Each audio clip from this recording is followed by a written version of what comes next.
welcome in to the third episode of the Out of Bounds podcast. The Penn IUP Student Voice presents this podcast. I am your host, Josh Carney, joined in studio by Dimitri George and Kyle Condor, who is shedding the intern label today. Oh, get out of here. No intern here. Yeah, welcome in. We are going to be talking about the Super Bowl here today, obviously. We are recording on Thursday. This will air Friday, so that gives you 2 days to listen to this before the Super Bowl. But first, guys, I do want to touch on some local sports.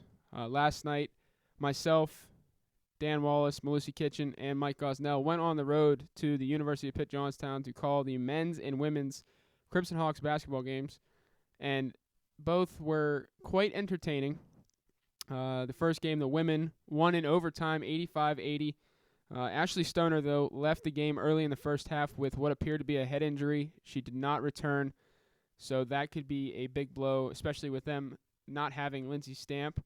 But Amy Fairman stepped up in place of Ashley Stoner, 24 points, 6 rebounds, 3 steals. Talon Watson off the bench, 19 points, 2 assists. And Marita Matthey, 14 points, 4 rebounds, 4 assists, one of her best games of the year.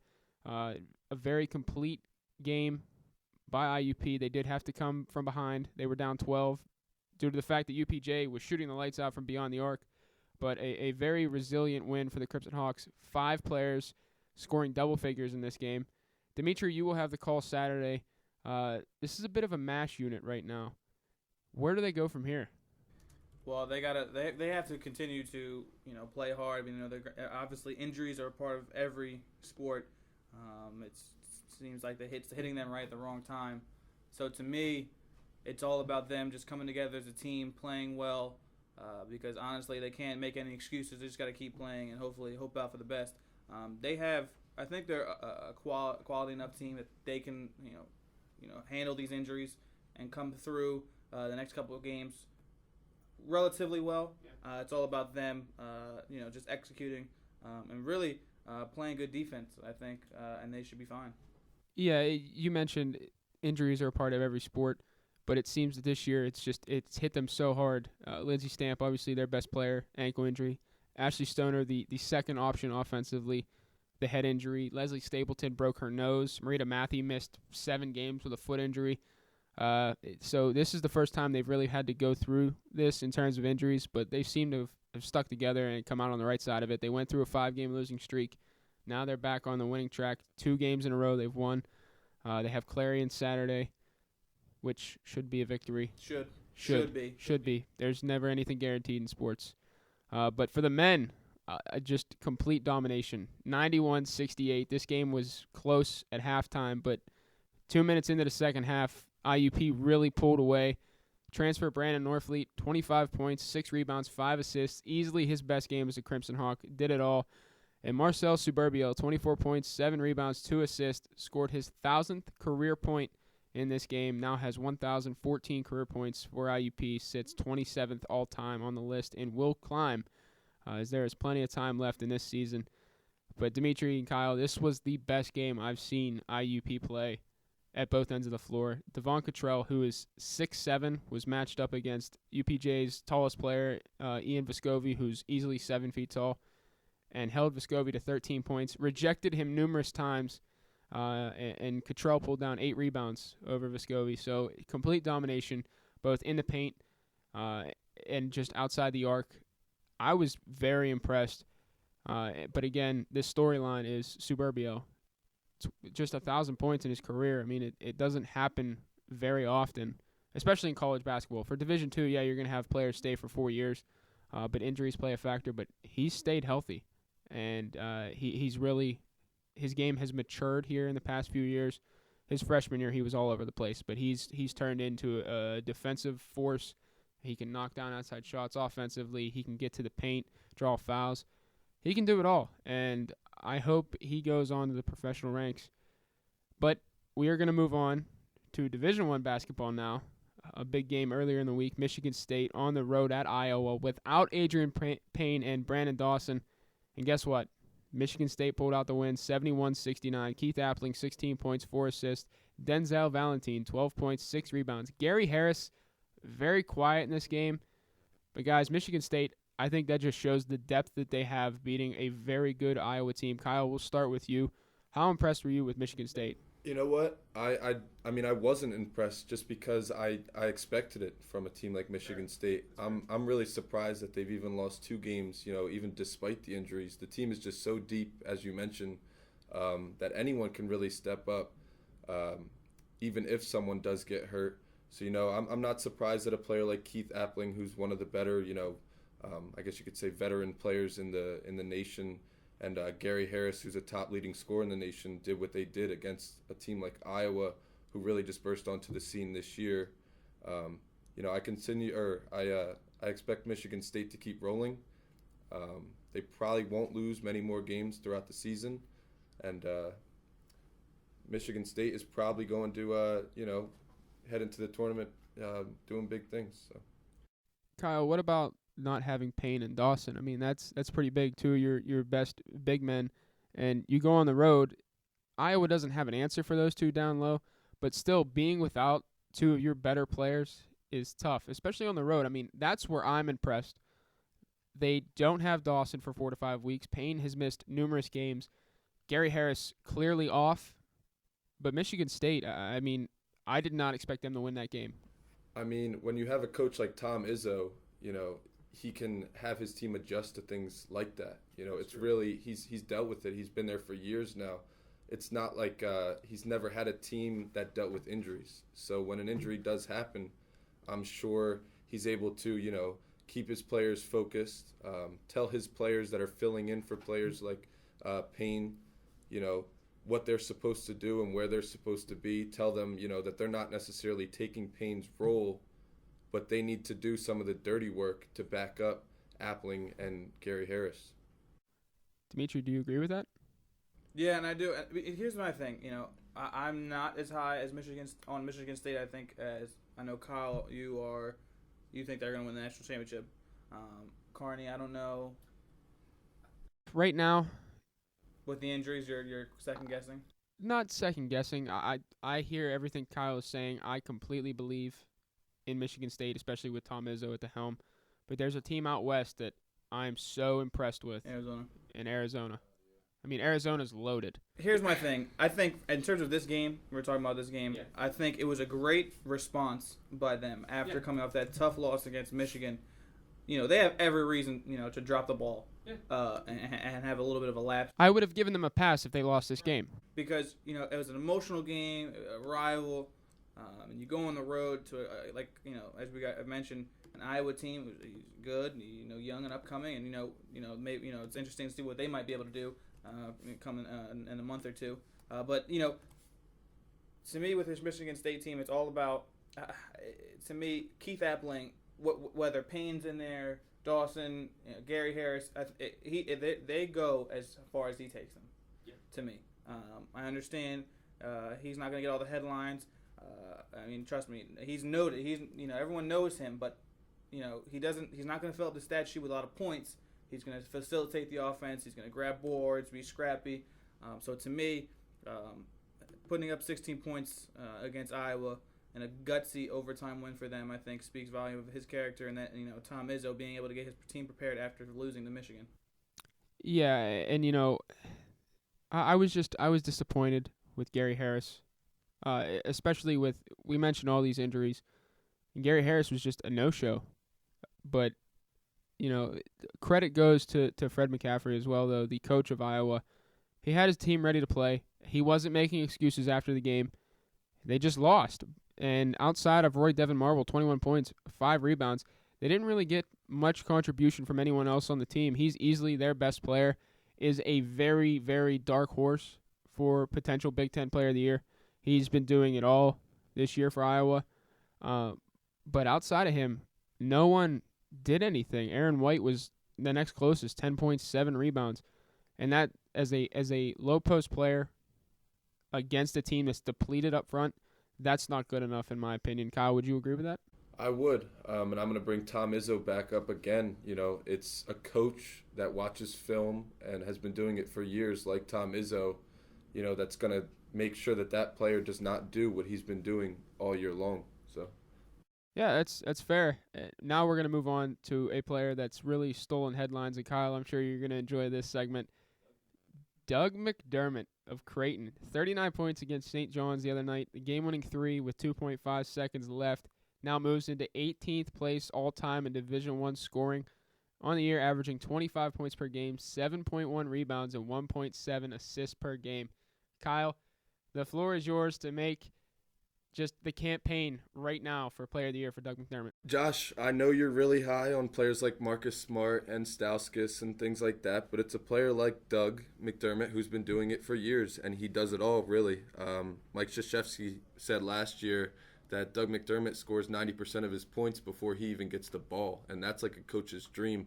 It's a player like that who's not really going to excel in the NBA, but in college, if you're moving without the ball, coming off of picks, playing for a team like Creighton that's going to draw up plays just for you because they're not that loaded like a team like Oklahoma State is, you're going to see stats like Doug McDermott has, 25 points per game, 7.1 rebounds per game. He shoots 50% from the floor, which is actually the worst field goal percentage of his career. I guess you can look at that he's taking more shots than he has in the past just because he's a senior. But he's been doing it for years, and I guess that's something that's not supposed to factor in to who you pick for Player of the Year. But, just because everyone's known who he is since he was a freshman, I really don't see anyone even competing with Doug McDermott for the Player of the Year in college basketball this year.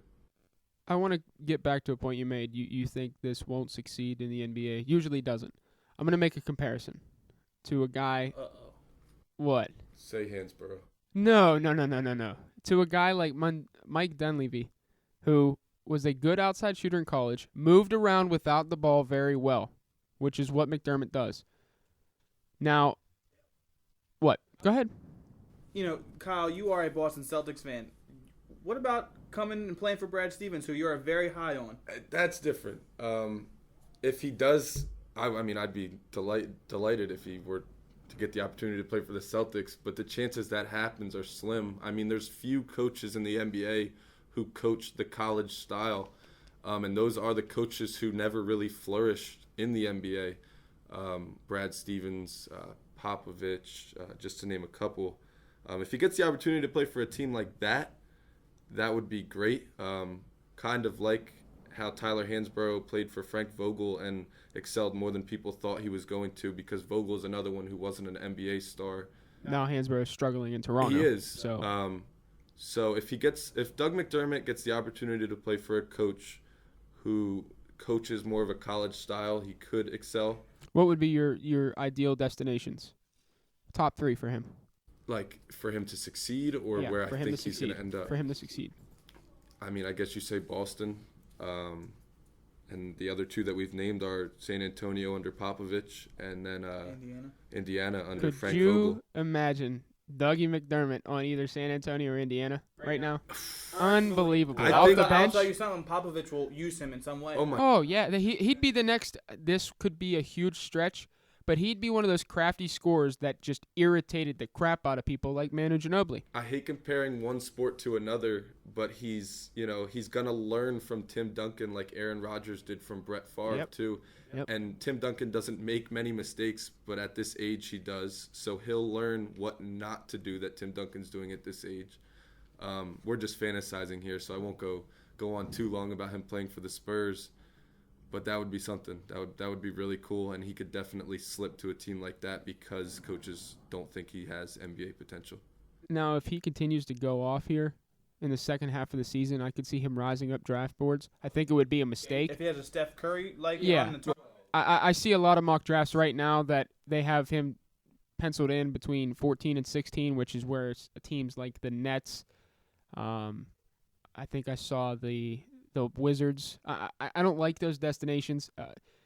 From a Nets standpoint, I think they already have a guy like Doug McDermott who can light it up from outside, and it's Teletovic, who, I wouldn't see McDermott succeeding there. But, Dimitri, the question for you before we take a break, do you think right now he's Player of the Year? Wow. If he says no, I'm going to have to take this back. Yeah, I'm interested to see. I'm on the fence. I think right now he deserves it with what he's doing. He's leading the country in scoring. But at the same time, it's just hard. Creighton's not a legit threat. Well, he's leading relevant teams in scoring. He's actually second in the nation, but like he's. But you know what I meant. Yeah, like, I do. Absolutely. I definitely know what you mean. It's hard for me to answer that right now as we sit here today. But don't get me wrong, he's definitely in the conversation. Has to be right now. So, well, who right is now, it if it's not him? Who is it if it's not him? I mean, if it's not Doug McDermott, I'm looking at guys like. I need names. I mean, Aaron names. Gordon's of the world. Oh God! How many freshmen? Can we look up how many freshmen have won that award? One. And you know who it is. Do I know who it is? You know who it is. Tyler? Do I know who it is? No, he wasn't that good yet. Kevin Durant. Oh my God! I should have known. Texas. Who it was. Is Aaron Gordon Kevin Durant? No, because he doesn't lead his team in scoring. I think Aaron Gordon's ceiling right now would be Blake Griffin, and to me, that's sus. That's very suspect. I'm sorry. He's what? He's like a Blake Griffin. Team? His ceiling for me is. NBA ceiling or? Yeah. Okay. I can see that. I mean, you could have a Clippers fan listen to this and be like, "Oh, Blake Griffin's great. I mean, look what he does. He provides highlights every night, but he doesn't play defense. He has no, facing the basket game, or excuse me, back to the basket." But I don't think he's in the discussion for Player of the Year. He's probably the most. I don't want to say he's the best freshman either, but he might be one of the most exciting. He might be one of the best to watch, and he's playing for the best team in the nation. So. Yeah. So, you, Kyle, are in favor of Doug McDermott as Player of the Year. Dimitri, you're on the fence. I'm on the fence with you. We might have to revisit this topic in a week or so, see what he does over the weekend. But, guys, that's going to do it for the first segment. When we come back, we're going to talk about the biggest game of the year, the biggest sporting event of the year, hands down, and that is Super Bowl 48 between the Denver Broncos and the Seattle Seahawks. Stay tuned.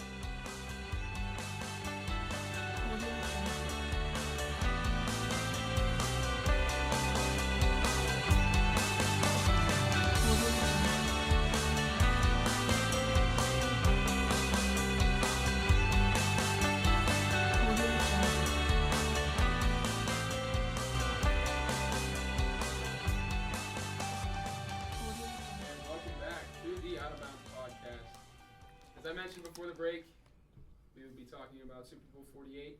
But now, stepping into the room, our producer, Adam Class, will be. How's it going, everybody? Thought. Yeah, hi. Holla at your boy. Holla at your boy. I'm trying to tell Dimitri here to open up the team stats this year for Seattle. You're making your debut, though. Yeah. Welcome in. Welcome. Well, guys, Media Day was a joke, in my opinion. And it seems that there's not enough time for Media Day because now you have these players sitting down every day talking to reporters. Something came out today. Richard Sherman Ducks. said that Peyton Manning threw ducks. Now, granted, Richard Sherman said Peyton Manning is the best quarterback in football and maybe the greatest of all time.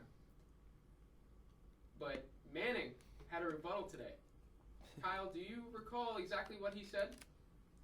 They tell Manning what Richard Sherman has to say, and the look on his face was like, someone really had something to say about me, Peyton Manning, and...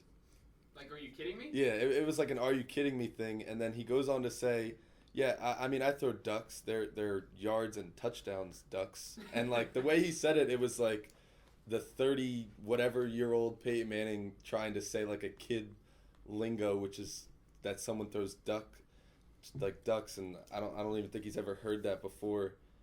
The fact that Richard Sherman or anyone in the whole league, I don't care who you are, has anything to say to Peyton Manning, not just because of how good he is, but how much of a class act he is. Yeah, I think insane. Richard Sherman has said this before, if you do recall. This isn't the first time he said this, so it's no surprise to me. I mean, This is something he believes, and if you think about it, Manning has had 4 neck surgeries. If you watch some of the throws he makes, they're not tight spirals anymore. No. He's been throwing ducks since I remember. Like, I remember his first record-breaking touchdown pass to Brandon Stokely. Oh, yeah. That was a duck. That was a duck. Mm-hmm. But you know what? I mean, I don't care. It gets it to him. It gets the ball to me. I don't care. That's what he said. He's like, they're yards and touchdowns ducks. If I could catch a duck from Peyton Manning, I would be the happiest man in the world. You can throw me ducks all day. I will gladly catch those. Those are the easiest balls to catch, in my opinion. The ones with tight spirals, that to They me can slip through your they hands. can slip through your hands. A duck, the ball's not spinning as fast, and you can grab it easier. You know what I'm trying to say? If it's on like an angle, you can I got hands for days, so I can catch anything. Oh, yeah. yeah. And Topic that's for why- another and day. That's why you are sitting behind a mic though right now instead of playing. with Oh, us. topic for another day. All right, hey, Jalen Rose, cool it. Oh, okay. But Dimitri, what do you think about this? I mean, is this just bulletin board material? I just want. Can the game be? Can we play today? Can we just go? I'm ready. Seriously. I'm tired. You have 2 days. Seriously. I'm tired of talking about media day. I'm tired of talking about Marshawn Lynch. Not talking. I'm like I'm done. Okay, I get it. It's Super Bowl week. You get all the fans and everyone's enjoying. They're having a good time. My grandmother was down there. We have a friend who was down. Met Joe Montana down there. What? All these good things. Well, she's a Rockette. So Yes. she gets privileges. But I get it. It's a whole festival. But again, it's an event. The Super Bowl is not just it's not a football game. It's an event. It's not a one-day thing. It's a 2-week spectacle. But one of the things that I wanted to bring up with you guys is when did this become this? Like, when did it stop becoming so much about we have this one game on Sunday. We don't need these huge media blitzes, everything. We just have the game. I think what game I can go back to, and what's ironic is Monday Night Football's Twitter handle tweeted out a photo of this game. The 99 Super Bowl Well, the Dyson? was when Kevin Dyson was tackled by Mike Jones, not the rapper, the actual football player at the 1-yard line. And that's when I remember the commercials really taking off, where it became just this big media event. But again, I was 8 years old at the time, so that might be the earliest memory of a Super Bowl for me. But that's when I really recall it taking off, because once we got into Y2K, it just exploded, especially with the social media scene really taking off. I mean, and I think the social media scene, what really it does well for the NFL and hurts the NFL sometimes, is that it helps them promote a lot of their players, give voice to players, so on and so forth. But you have these instances where players use it as this means of trash talking, and I don't know. The NFL it's a rough league, yes, but it had when I was younger, it always felt like the NFL sort of had this pristineness to them. Everybody was courteous to one another, and since all this social media, it was just the whole Sherman stuff. Watching ESPN this week and just how much it's covered, it makes no sense, because I would rather hear, I don't know, some analyst coming in and talking about what I think is important right now is Seattle going to play zone defense, or are they going to play man-to-man? And Kyle, you were saying something about the cornerbacks earlier, about we couldn't remember if cornerbacks were matching up or not. And go ahead. No. What exactly about them? Sorry, I didn't mean to.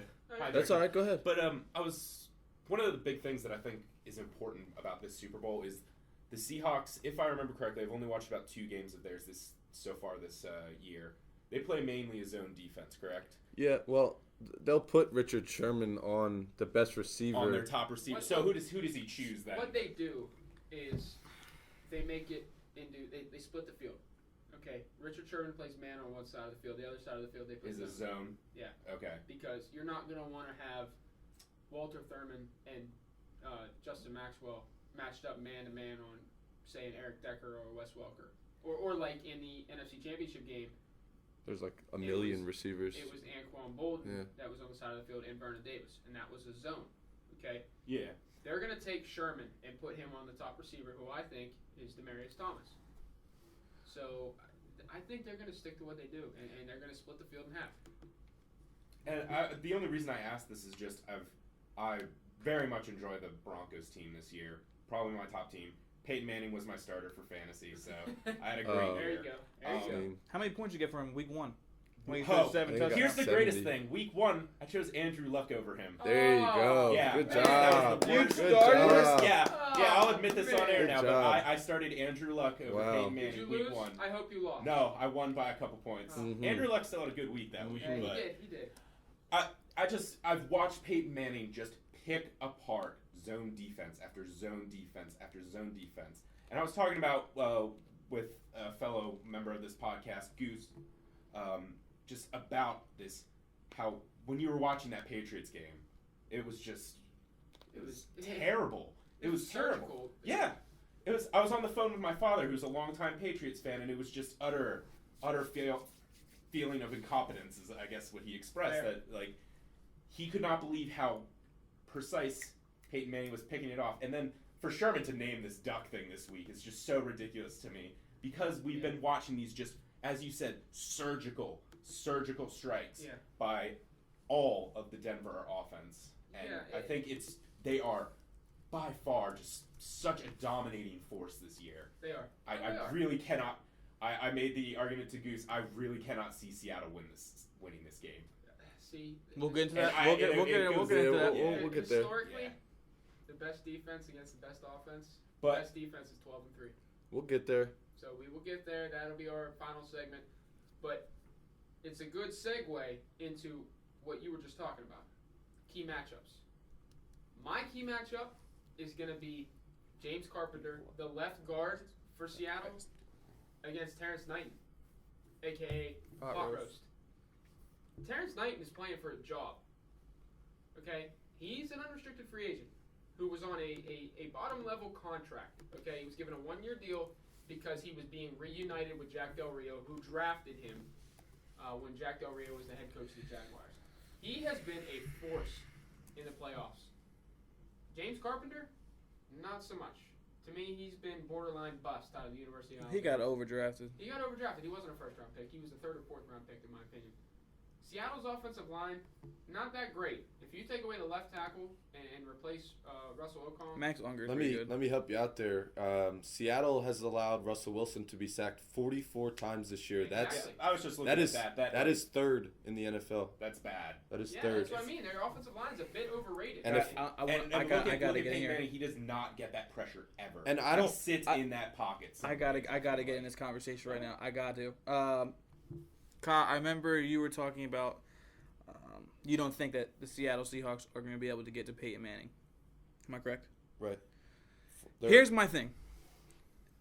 O.C. Umenyiora came on to a show and he said something that I completely agree with. Sacks are the most overblown stat in the NFL. It's pressure. It's pressure.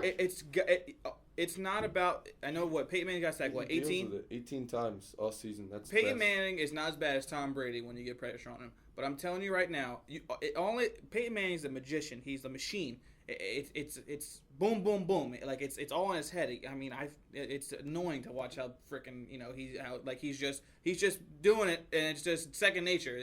He goes to sleep thinking about it. If you get any kind of thing, you throw him off his spot just an inch.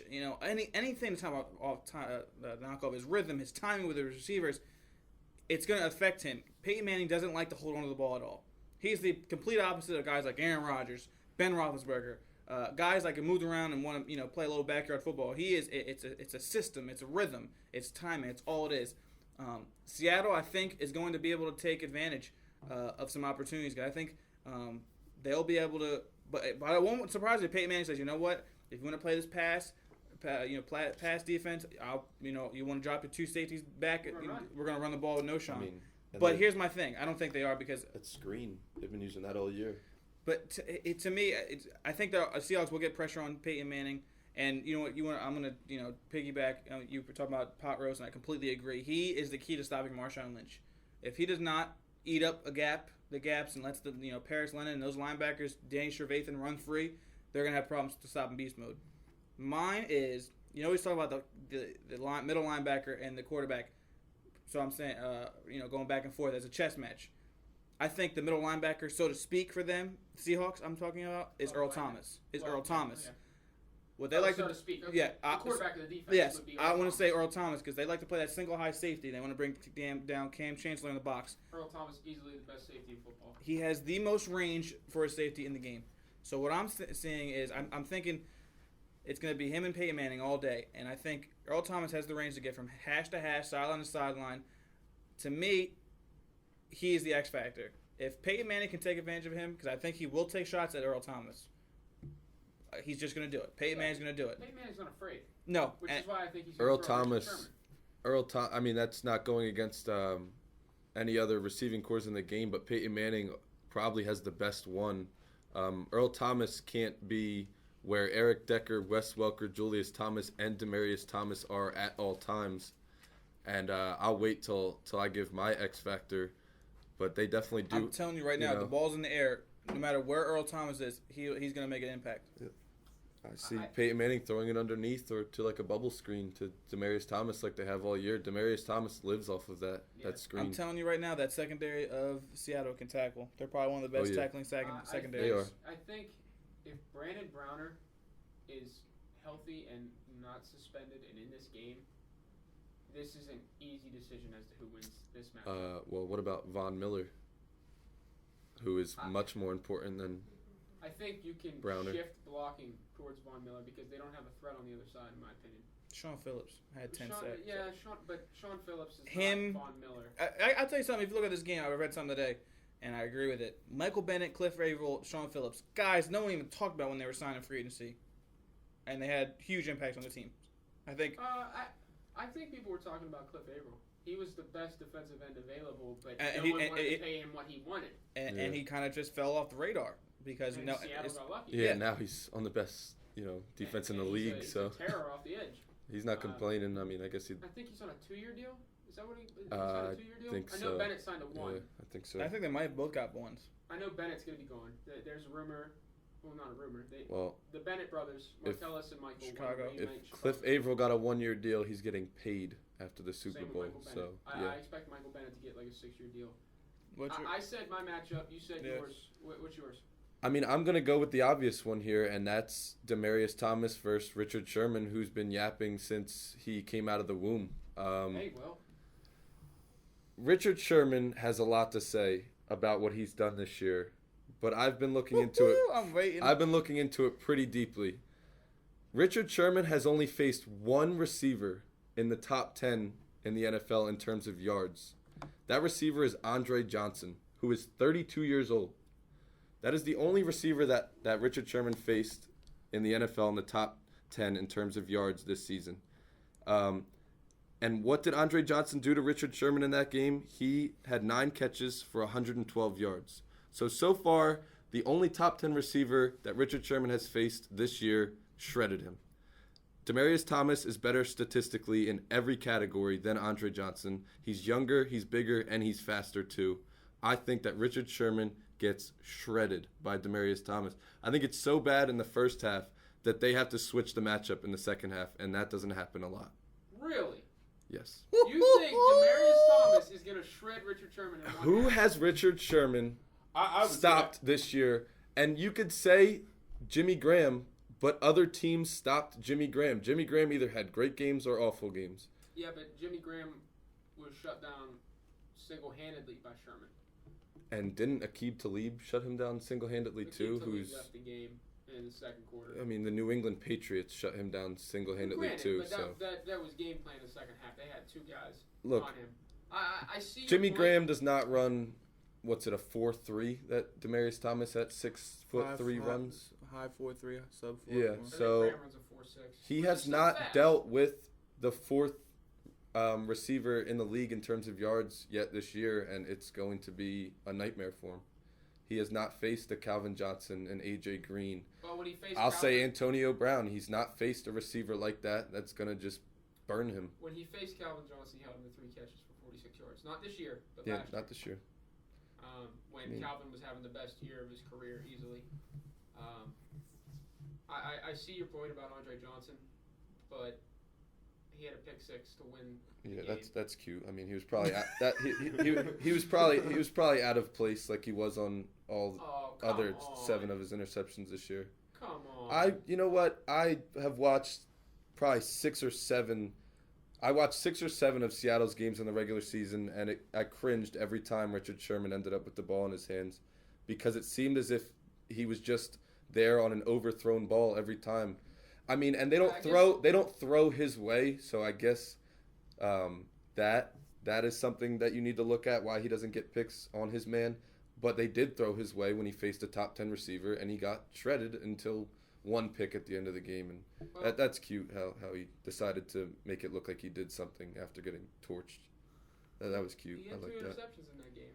Now, he did have 2 interceptions against the Giants. I know Eli threw Oh, a bunch. Wow. But I think I had 2 interceptions against the Giants this year. so you're a Packers fan. Okay? Yeah. You're telling me you wouldn't have Richard Sherman on your team? You know what? Man, hold on. I'm a Can we not? Philadelphia Phillies fan, or Can we Philadelphia not? Eagles fan, and I would not have Richard Sherman on Can my we team. not? You know Yeah, what? I'm asking. Can You we would not? have him on your team? Do I have to answer this? Yes or no? I don't want Richard Sherman on my Yeah, team. but If he was... I like the Green Bay Packers, and one of the reasons I like them, just like I like all the other teams that I like, is because they're classy organizations. Thank you. know, and I mean I'm a Yankees fan, so let me. That's another day. That's another day. But I like the Green Bay Packers because they're classy and because they don't have players like Richard Sherman. When's the last time? I mean, for Christ's sakes, they were calling Aaron Rodgers gay at one point because he wasn't in the media enough. They thought he was hiding his personal life. I mean, that's the quarterback, and he's not even in the media that much. Nobody on the team is. I don't want Richard Sherman there. It's good for the game, but if it were my favorite team, I'd kind of want him to shut up. As far as talent is concerned, obviously I'd take him on the Green Bay Packers. I'm talking just talent. Obviously I'll take him on the Green Bay Packers. It'd be nice to have anyone who doesn't get hurt on that team. But you know what? Let's stick Super Bowl. I want to hear. We talked about it off air, but there's a corner you love more than Richard Sherman. Who is it? Patrick Peterson. Who He's an has athlete. A legitimate case. Has a legitimate case for best corner in football. I don't He's think an Darrelle Revis athlete. is a top 5 corner anymore. I may be the only one that thinks that in this Well, room. he got the Nnamdi Asomugha treatment. Once he switched his team, he just didn't fit in. So Yep. that's what happened to him. It's sad, but I see your whole argument with Sherman. Whose run is better? Like Revis when he had the Revis Island, or Sherman now? I'm gonna say Revis I think it's 50-50. because he took Mark Sanchez and the New York Jets to 2 AFC championships, and you said Earl Thomas is the leader of the Seahawks. That's what Darrelle Revis was for the Jets at one point. He was Yeah. Revis Island. yeah, but at the same time, the Jets did have good ball players. Oh, they were good. Yeah, they were good. I mean, Bart Scott, in my opinion, was the heart and soul of that Their defense. their defense was good. Can't wait. Can't wait. I can't wait for Sunday. Me Well, either, let's dude. talk about it. Well, we're getting to that. Coaching matchups now. Obviously, head-to-head, 2 completely different head coaches. Pete Carroll, very laid-back. John Fox, more of the serious type. They both love to just chomp on gum during games. I mean, my goodness, they have the strongest jaw muscles in the game, hands down. That's even a prop bet. Who will chew more pieces of gum in the Pete game? Carroll, man. Aren't you doing that for your Probably, yeah. I mean, what kind of bet is that? I would take Pete Carroll. I'm sure Pete Carroll throws like 7 pieces of gum in. But coaching matchup, we will look at when Seattle was on the field, Darrell Bevell and his play calls against Jack Del Rio for the Denver Broncos defense. Dimitri, I know you have something to say about this. Who owns that? I know it's not head-to-head in a sense because they're not on the field battling it out, but who owns the mental edge in that matchup? Darrell Bevell versus Jack Del Rio. I'm going to go with, it's tough for me because, obviously Jack Del Rio has been a head coach in this league. He's taken a Jacksonville Jaguars to the playoffs twice. They were good, though, at that time. Oh, yeah, and I'm not, those are Fred Taylor and Jimmy Smith, all of them boys. But I have to give it to Jack Del Rio in this case, only because Bevell, to me, he puts such an emphasis on the running game, and I don't blame him. He's got one of the best backs in the game. But to me, and especially in a game like this, and you got a guy who I'm going to talk about later, and Percy Harvin, who's come back, and you can say what you want about him, but I think in a game like this, you can't. It's the Super Bowl, and everyone kind of gets all tight. Everyone, especially the first quarter, everyone's tight. You want to you feel each other out. There's no time for this. I think he's got to be more aggressive than he's been, and I think Jack Del Rio is a great defensive coordinator. I think he's a good head coach, and I think he should get another chance at a head coach in this league. But in this situation, I think Jack Del Rio, with his experience, his knowledge, I think he gets that nod in that head-to-head matchup.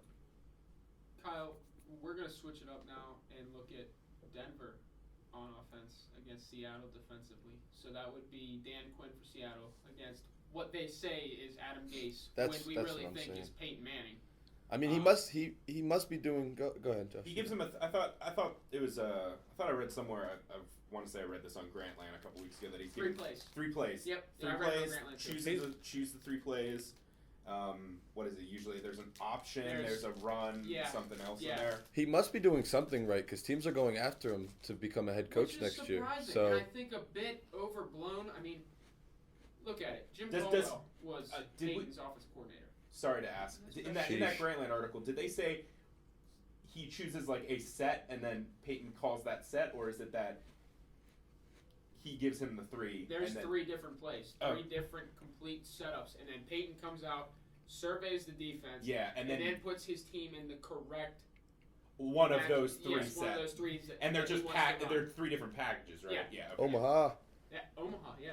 But There's let's make a bet now. How many There's calls an- of Omaha will What there is be it? in What one is it? game? What is it? I think it's prop- 44 or The something. prop bet, that was what he had in the Patriots game. Okay. The prop bet for this Super Bowl is Peyton Manning over under saying Omaha 28.5 times. I'm taking the over. Over. Taking the over. I'm taking teasing it. that. I'm taking the over. I'm taking over because I'm guaranteeing he's gonna sign some endorsement deal with an Omaha company. Omaha Steaks. They need a new face.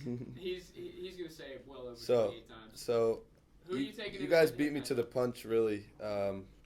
Like I said, Adam Gase must be doing something right if people want him as their head coach. But realistically, Peyton Manning is known for getting offensive coordinators hired. You know, like like you said with Jim Caldwell too. Who flamed out in 2 years? Yeah, that was a fun ride for him. But now he's back in Baltimore, right? Or no, Detroit. Detroit. He was in Baltimore. That's which right. I think was a bad hiring. But that's I'm for another fine with day. it. I'm in that division. But Oh yeah, you're happy. yeah, I'm happy about that. And the Jay Cutler signing. Another day. that'll So be our off-season talk. right. So anyway, the Peyton Manning offense and the even Russell Wilson on the other side of the ball, he kind of goes off script sometimes. He does a little bit of improv, and that's what he's really known for. So I'm a big guy, I'm big in terms of coaching in every sport, but this game really is not going to be highlighted by coaching. It's neither coach, head coach, offensive or defensive coordinator is really experienced in terms of Super Bowls. Peyton Manning is his own offensive coordinator, and Russell Wilson does a lot of improv. So I'm going to say that coaching is really not even the factor in this game. It's more of, what Peyton Manning and Russell Wilson do. Got to make plays. Right. They've got to make plays. Russell Wilson's got to do his little improv thing and make it work. But if you had to give an edge mentally between the 2 coaches, Adam Gase or Dan Quinn, who would it be? I mean, Dan Quinn is not, he's produced one of the best defenses in the league. Last few years. So He was also, when he was at Florida, as you a defensive can't, coordinator, he was really right, good. he was a G. You can't really, you can't really go against him. Florida had some good signings. Was that Under Armour game today, right? I believe it was. Yeah, so that was.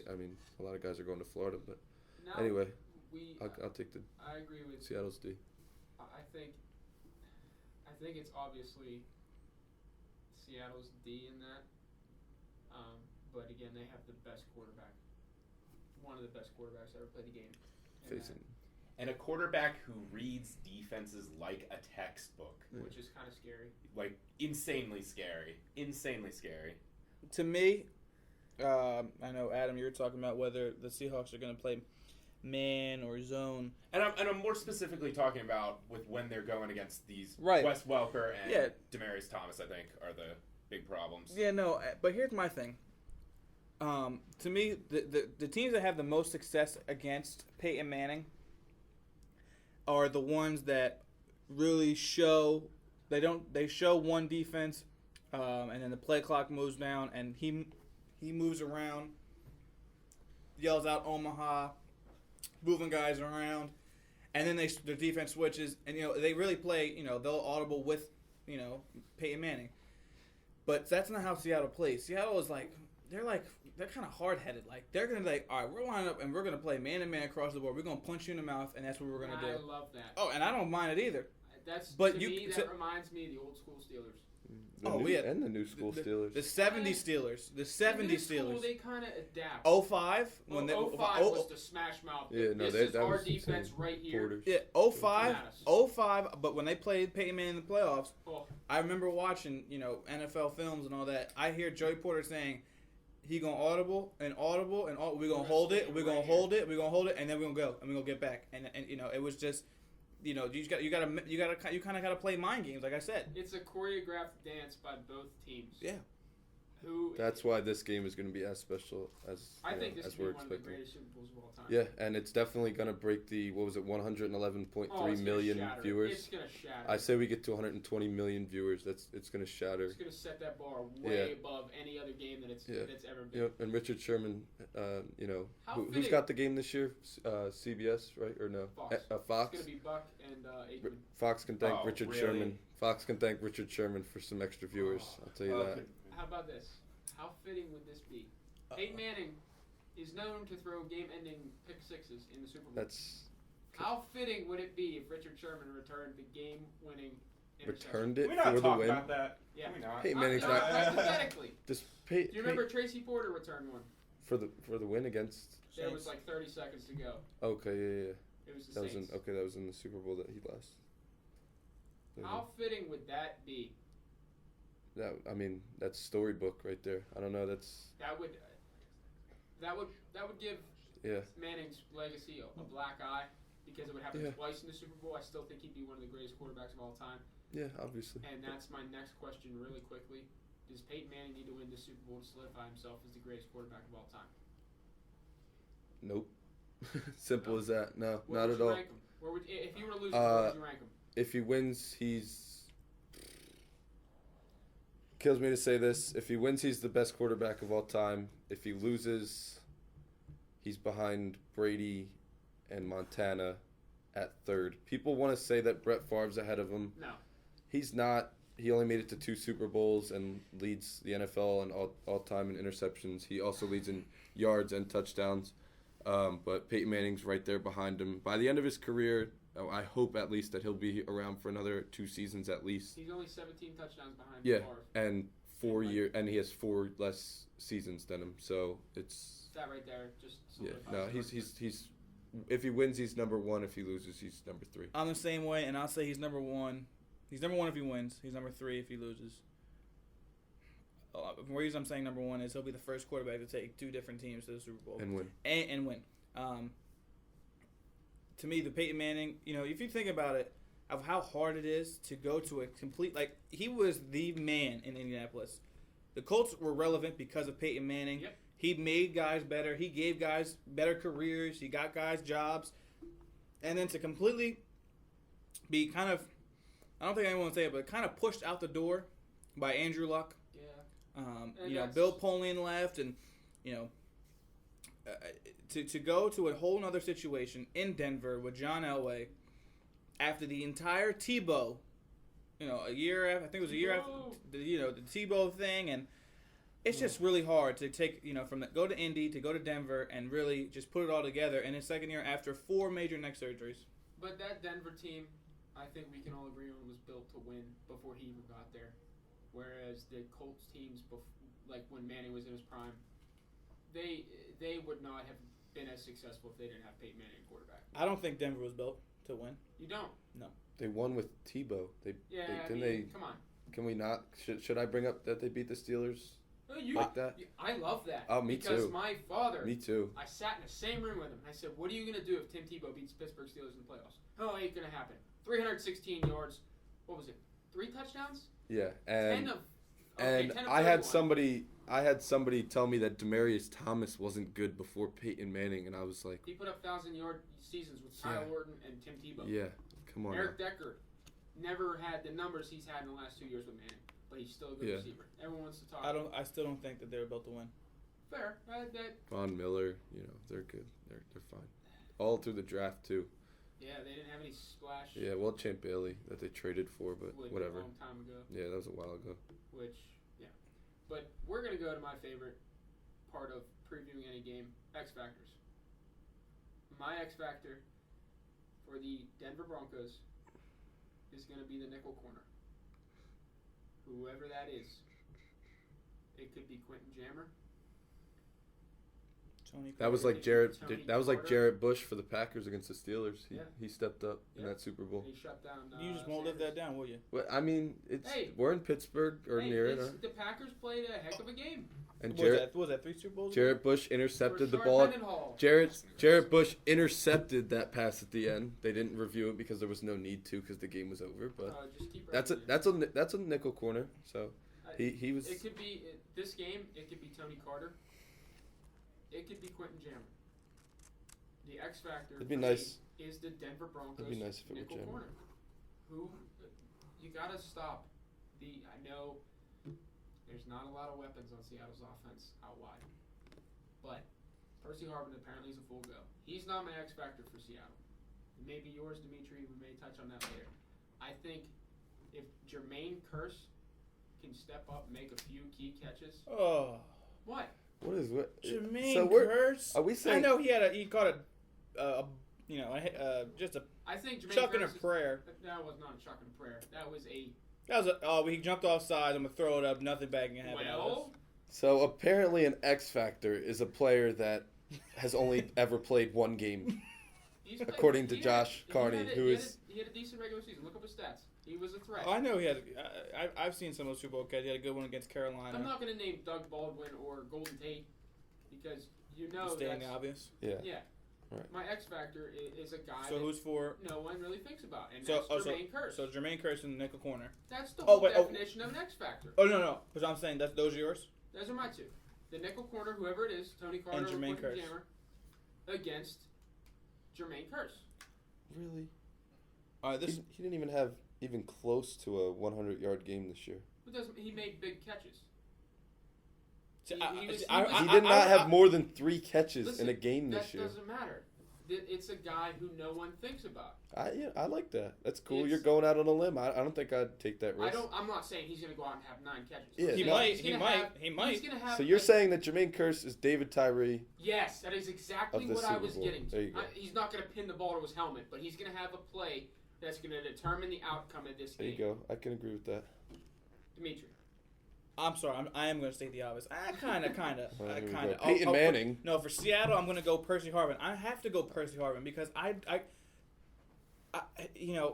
to me, I still think Beast Mode's going to have a good game, but I think Denver's going to do everything and anything that they can to slow him down.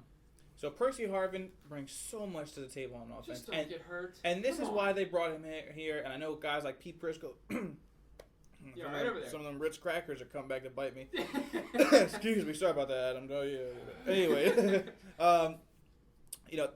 guys that are really bashing the Seahawks for making that trade, but I really am not. I loved it. I like the trade, and I still like the Trent Richardson trade. But I mean, that's another conversation of the day. Me too. Right there. To me, the Percy Harvin, what he can bring, especially in this game, it's not only on offense. He can provide special teams splash plays. I'm going to quote Mike Tomlin. You can run the ball with him on offense. You can put him in the backfield. You can run bubble screens. You can do the verticals. You can do anything you want with Percy Harvin because he can do it all. I would love to see him return a kick for a touchdown in this game. Bill Devin Hester open the kickoff? Yep. For Denver, I have to go.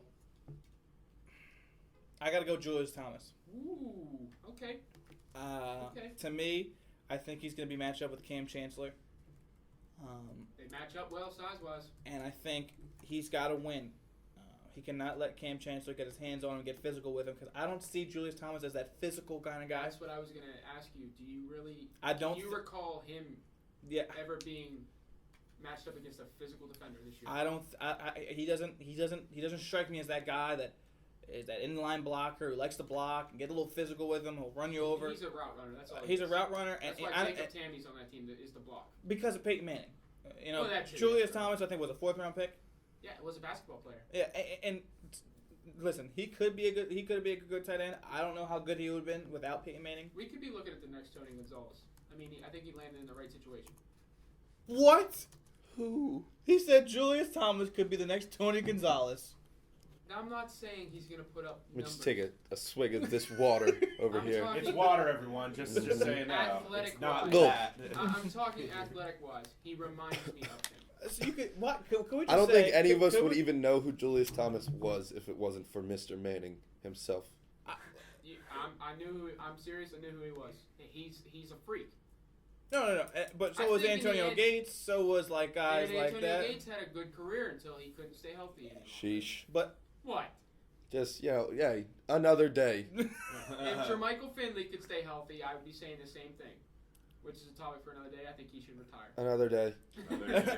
but anyways, like I said, Julius Thomas and another guy real quick for Denver, to me is it's got to be No Sean. Fair enough. I think I love what he brings. Fair enough. I love the. I think he's gonna cry during the Super Bowl. You need to. Somebody get a bucket ready Wait. for his tears. Wait. My God. You guys need to get on SportsIllustrated.com and read the article by Tim Layden about him. One of the best football articles I've read in the past year or so. Oh, It he's explains going why through a he's rough so ride. emotional. It explains exactly why he's so emotional pregame. Could you imagine? I mean, I haven't read the article. What, if he cries us a swimming pool before the game? Well, Yeah, I did could. Think, I did think I his could. tears were No. a bit like, wow, That was how was that weird. coming out of your eyes? No, but That was he's going weird. through a lot since he's been drafted. The first round pick, he really didn't start off really well. No, we're not, banged up. Surprised. He's an X factor. And for now sure. he's in the Super Bowl. He also isn't playing for a He's job at home. because he's at home. He- Remember, he's he- from New Jersey. he also is playing for a job. He's a free agent after this, and reports have come out lately the Broncos are not expected to retain him. So He's gonna get paid. Kyle, who's your X factors? I'm going to keep it pretty simple. And the X factors on both teams are going to be the guys who are veterans and the guys who need to be leaders and make sure that their young teammates know what situation they're in. On the Broncos, it's obviously Champ Bailey Playing in his first Super Bowl. in his first Super Bowl, and wouldn't we all love to see him go out with a bang? The class act that he is. he's not Ray Lewis. That'd be good. No. But, and then on He's the other always been side, so good. another veteran who hasn't really had the seasons that he's been having is Chris Clemens. He's the vet of that defense. Coming off an ACL tear. Look at Kyle talking about Chris Clemens going up against Chris Clark. The left tackle has taken the place of Ryan Clady, who went out earlier in the year with Achilles injury. That's Right. why he He's- is no longer the intern. Finally, Stepping he's up the making rookie. big bucks here. He's no longer the intern. He is the rookie. He didn't bring his drinks and food. He You know what? was I'm the a risk rookie, and you can compare me to Jameis Winston I like because it. I'm a top recruit. I like it. I am a top Hey, recruit. it's a good comparison. No, okay, no. On a serious note, the veterans will step up in this game. It'd be a great storyline. It'd be something we all want to see, and it needs to happen for both teams' defenses to succeed. Chris Clemens, he's been in the league for double-digit years probably. Yeah, he played. I believe think he 10. Played in, I want to say he played in New Orleans. Here we before go. I got it. Seattle. He's a 10-year. I think He's he was 10-year in vet. CFL. 10-year vet. 10-year He was in vet. another league. Where did he play for before?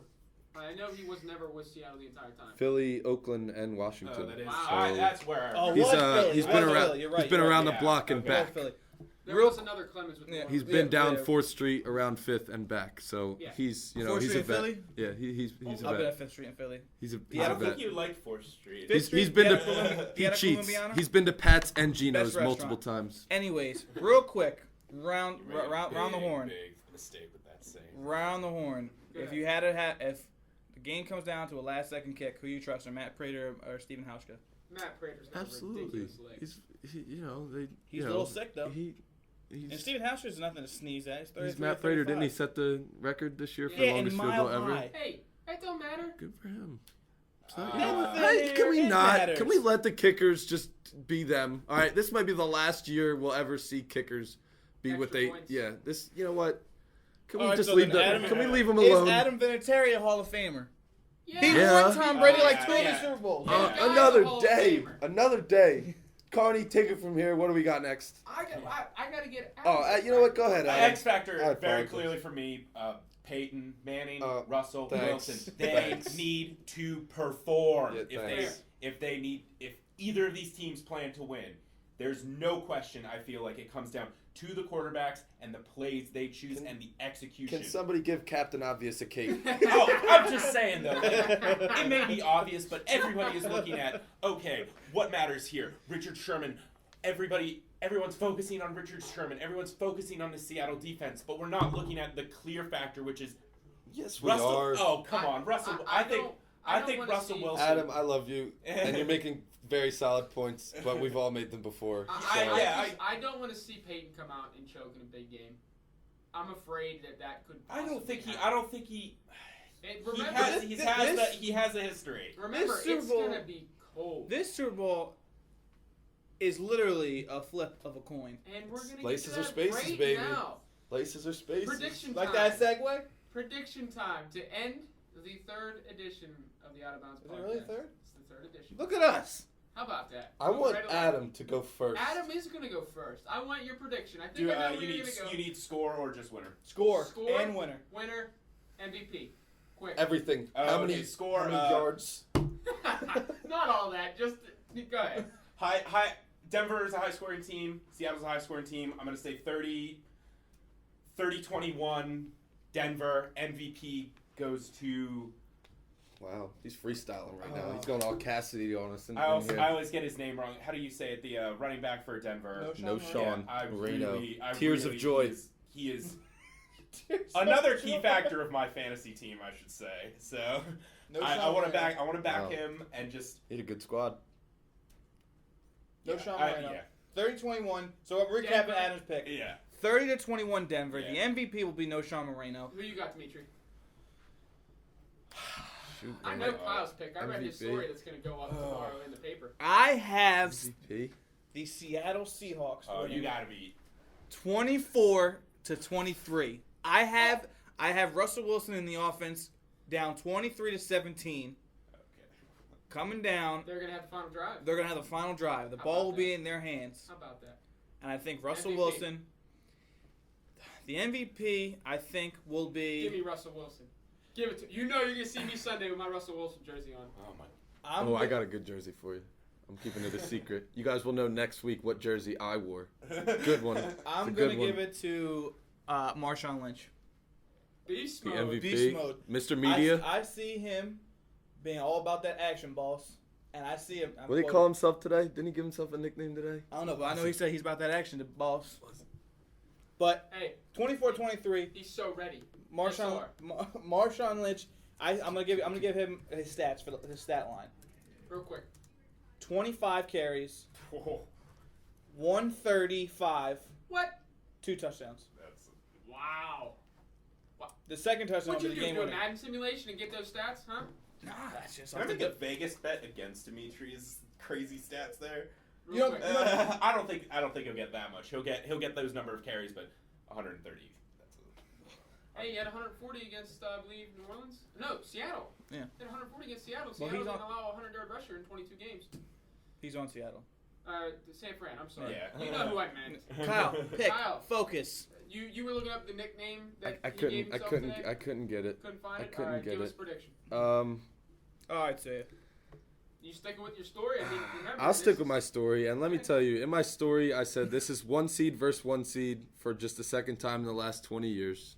This is the best offense in the league versus the league's top defense in terms of yards for the first time since 1990 in the Super Bowl. It's laces or spaces here. It's a toss-up. I think you see both teams' strengths become weaknesses in this game. That would be Denver's offense and Seattle's defense. I don't think the game's going to be high nor low scoring, so it might not be exactly what the fans want to see in terms of action. But I'm going to say that Denver has a shot to win the game at the end. Just a basic drive with like 3 minutes left. Oh, tell me Richard Sherman picks it off. I don't think we get that storybook ending that you're hoping for. I just think that Peyton Manning has a shot to win it and doesn't come through like he hasn't in the playoffs before, and Seattle wins 28-27.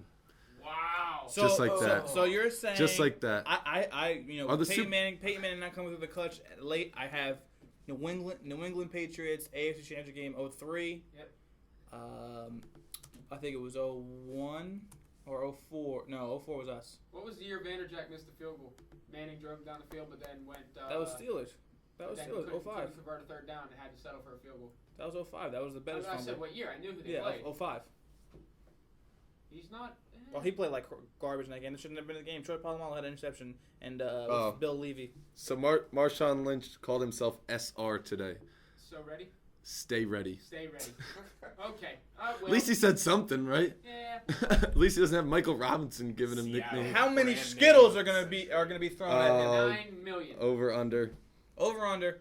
MVP though. Kyle, you never gave us your MVP. Wow, what a joke. I got the Seahawks winning. We know the score. We need Let an me MVP. let me give you the obvious. The quarterback's going to win the MVP, and that's Russell Wilson. All right. Does he run for a touchdown? No. Does he run for over 100 yards? No. He sticks to the air game, and that'd be cool if Carney's prediction was right with the X factor. If he went to curse a couple times, but Carney. All right. Yeah. My prediction. Oh God. I'm kind of torn because I want to see Peyton win a Super Bowl, but I love the Seattle Seahawks. So it's a complete toss-up. But I think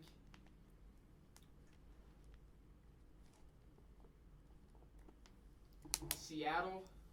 he's 20. crying. He's crying. Is this crying. the first time you're making a prediction throughout this whole week? Oh yeah. This is the first time. This is the first- Ladies and This gentlemen, is your first ladies and gentlemen, his tears are not as big as No Sean Marino's, but they are streaming right now. He does not want to make a prediction. We're on edge. So this is your first one. I am no longer sitting.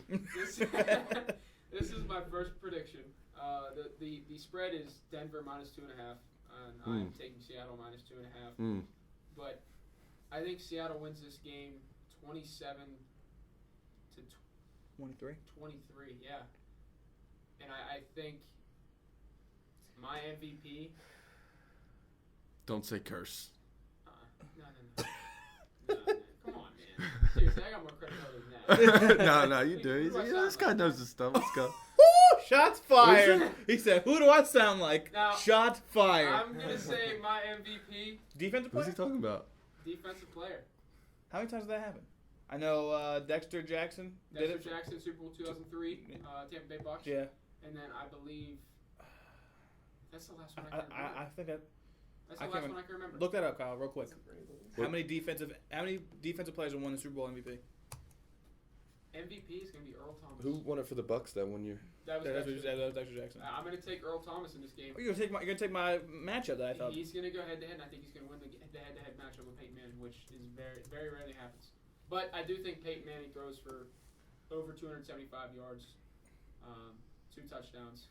But I think he throws a key pick late that allows Seattle to go down and add points to the board.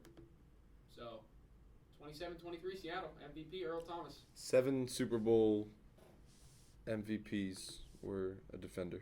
Who was the last one? Dexter Jackson? Yeah. Chuck Howley in Dallas Yeah. for Super Bowl 5. Yeah. Harvey Martin and Randy. That was, they played for, was that Miami. Okay, yeah. Larry Brown, Dallas Cowboys, 95 Super Bowl against the Steelers. Picked off O'Donnell 3 times. Yeah, he did. Ray Lewis. Oh, Ray Lewis. Ray Lewis 2000. 2000. And then Dexter Jackson. Yeah, because I remember that was the year. That was the the year. Yeah. Was that the last one? Dexter Jackson was the last one. Yeah. Okay, well, we're going to make history. Earl Thomas. All I can say is brace yourselves because this is going to be the most watched television program of all time. Who's the halftime show this year? Bruno Mars. Bruno And Mars. he's invited That's so cute. It's going to be such a good time. That's cute. Wow, Kyle, the cynicism is just dripping out of you. Hockey news. Avalanche and what is that guy's name? Semyon Varlamov. Agreed to a 5-year, $29.5 million extension. Wow, and he's going through some legal troubles. We'll talk about that at a later time. That's going to do it, though, for the Can't wait till Monday. Can't wait. The third I can Sal only Pal. find the only person who said Denver in this room. Wait, Where one is last Dan? one. Where is Goose? One last Sure one. would back me Will up. Aaron Andrews get screamed at post-game again? No. Please don't let it happen, or I'm jumping through the TV and beating up whoever On screams Monday, we're at talking my wife. Super Bowl. We're talking commercials because they are a big part of this too. We're talking Super Bowl commercials. We're going to break down where these teams We go. might even break down the halftime show. We might. You know what? We might. Best song choice, worst song choice. We're going to break it all Performance. down. Californication. We'll be here. I'll put so much money that song will be played by the Red Hot Chili Peppers. But that will do it for the third episode of the Out of Bounds podcast. For Kyle Condor, Dimitri George, Holla and at your boy. producer Adam Clapp, I'm your host, Josh Carney, signing out. All right, see ya.